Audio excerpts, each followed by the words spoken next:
Hi, it's me again with Corel Drill Tips and Tricks, and this is part 3 and hopefully the last one. If you didn't watch 1 and 2, you really need to watch it if you're interested in doing this. I just kind of started over because we need to be able to nudge that C part, the inner part, out of the way.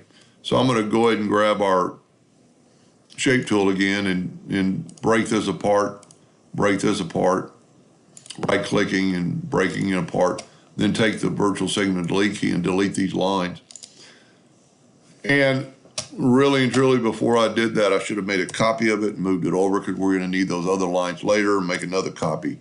Oh, you never can have too many copies. Then just take the virtual segment delete key and we have that line.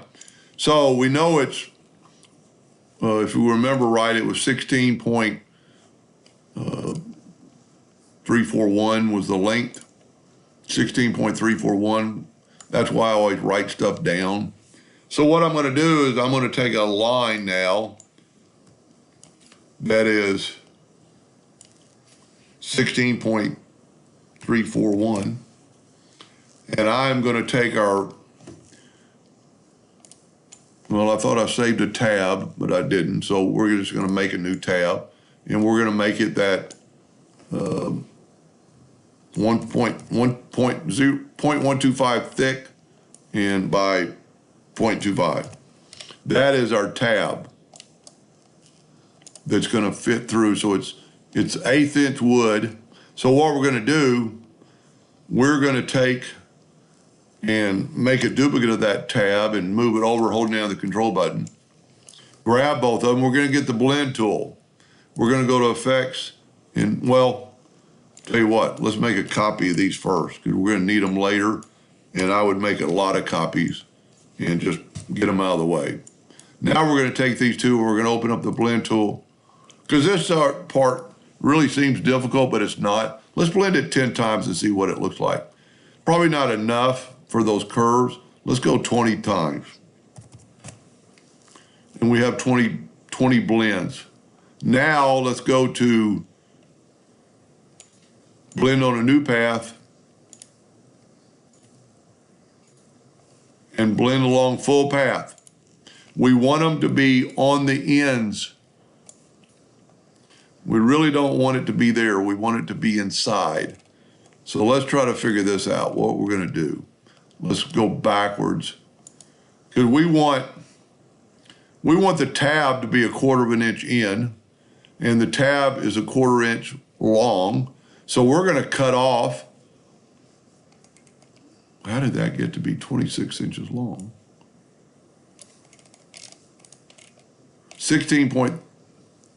it needs to be 16.34. 16.341. That's going to make a little difference. And there's probably a way within the blend to get it to not do this, but we're going to get our two tabs, move them over here out of the way. We're going to make this thing, we want the tabs, a 1/2 of it, 1/4 inch from each end, and the tabs are 1/4 inch wide. So we're going to take this thing and we're going to cut off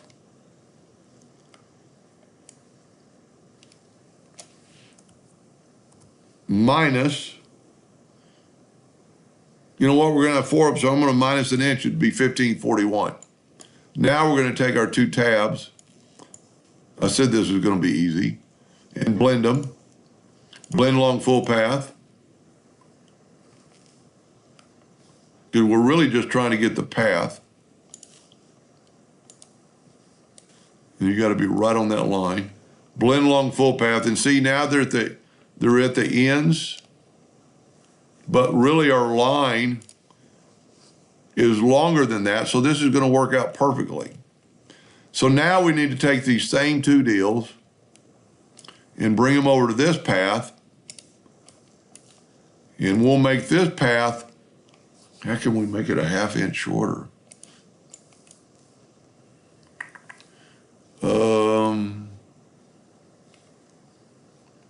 I'm grasping for straws here.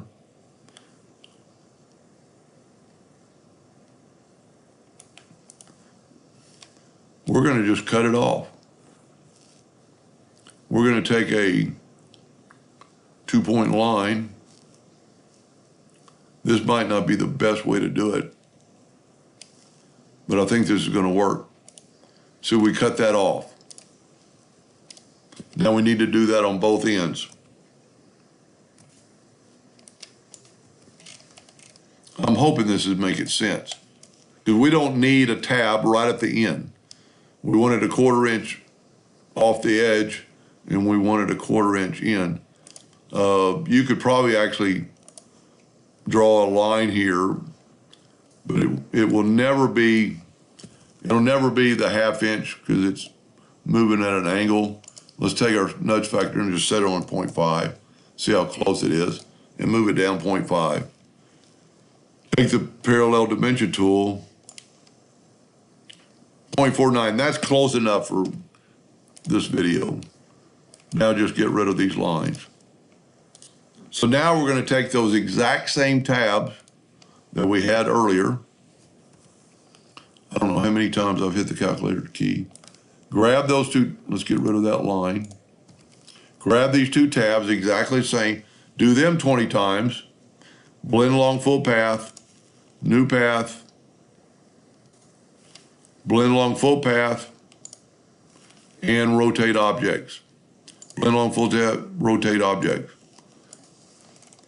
That's pretty cool. Now what we can do is grab it all, go up to object and break the blend apart,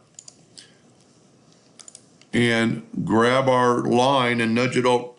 Let's go back to 12 inches. This might be the worst video I've ever made. It's kind of hard. Now look at this. There's our tabs for this curve. Probably didn't need that many. Okay? We could get rid of the C now. Now remember we have our tabs up here for our line that's going to go on the inside. These are still together. Whoa, I got rid of my living hinge. Let's Control G to group that together. Let's nudge this over for a second. And let's put this in the center of the page. And now let's we'll just put it in the center of the page, we can move it up. Matter of fact, we might be able to move it up. Would be a 1/2 inch, but that'd be too much.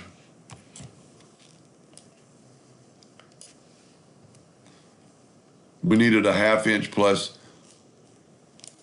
let's just do that. A 1/2 inch plus 0.625. So that would be, I didn't put the plus sign, plus 0.625. Grab our blend and put it up. Nope, I should have had 0.625.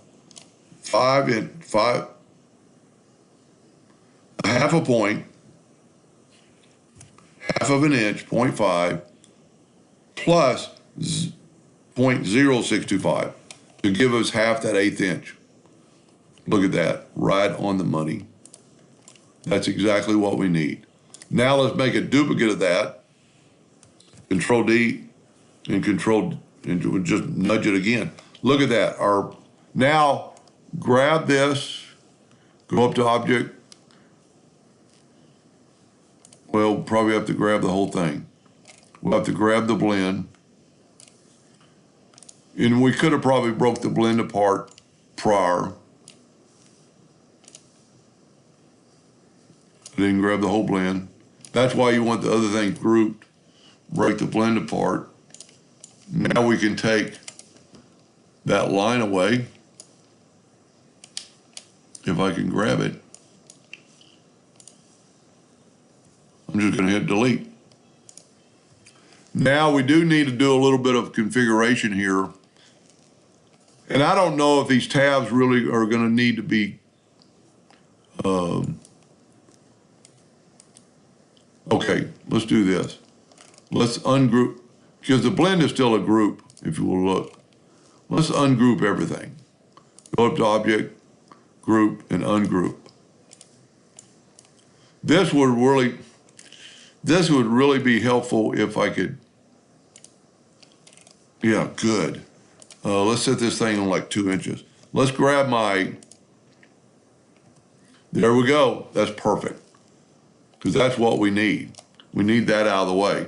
Now, I'm going to go through and cut. And remember those nodes that we had extra nodes, and that's what's going to cause us a problem. Because we had so many extra nodes. But what I'm doing is I'm making the tabs. They're going to go stick through the seed. Now, my only question is, I've never really done it like this before. I don't know whether I'm going to need the living hinge. And if you go like this and kind of swipe through all those nodes, you'll get them all. And then for surely, we want to fill that in with the Smart Fill tool to make sure all these joints are sealed. It'll still cut, it's fine. I hate to take your time to watch this. And if you hold down your mouse wheel, you can pan. So if you are watching this and not playing, at least you did learn something. If you didn't know that before, hold down your mouse wheel and just pan it to the next one. There might have been a way to go front minus back or weld this, but I don't really think so. I want to go ahead and finish this because I want you to see what I'm talking about, because I don't know if the living hinges are going to have to go, if the living hinge is going to have to go on these, yeah, this is a little irritating with so many nodes. If you remember, and for some reason that looks like not a hairline.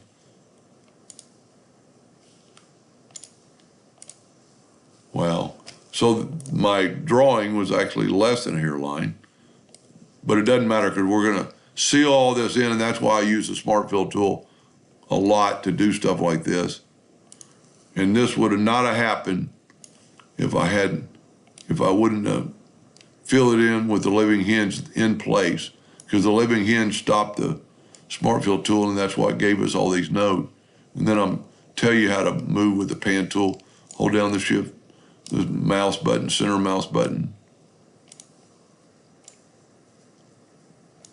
This is a little irritating. Hopefully we're to the end.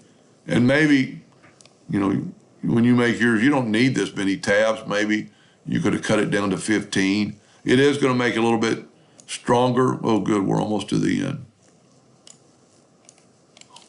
Kind of hard for me to hold down the mouse wheel. Whoop, that one we're off somehow. There we go. I must have just hit it wrong.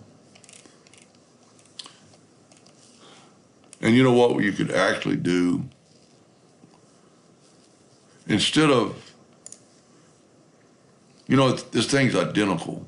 Let's try this. Instead of cutting all these other lines, let's try the Smart Fill tool. Fill that in. Move it up. Left click, right click. See, we've already got some of them. But since this thing is symmetrical, no, that's not going to work, because then you're going to have more lines. Yeah, it might work. Yeah. Let's take the shape tool. Wow, look at all the nodes. That's what's giving us problems. Take the shape tool. Take the shape tool. I'm having trouble with mine. Take the shape tool and right click and break that line apart. Go all the way to the end. You're going to zoom in. I'm hoping this isn't too confusing. Break it apart. Now we should be able to delete this entire line. Now hopefully this is going to semi-work. Control D and make a duplicate and mirror on top. And we can very easily move it by putting that X to there. There we go. So it saved a lot of steps. And then always take the Smart Fill tool and fill that in. So this is our new tab. Now this is all grouped together. What we can do is move this close and grab them both and go EC, and it put it in the center. Now, my only question before I finish, do we need this living hinge to go past here? Does this piece need to be at a turn? I'm gonna have to say yes. So let's, you know what? If you wanna watch the other part, I'm gonna fix this too. Hope that helped just a little bit. Thank you for watching.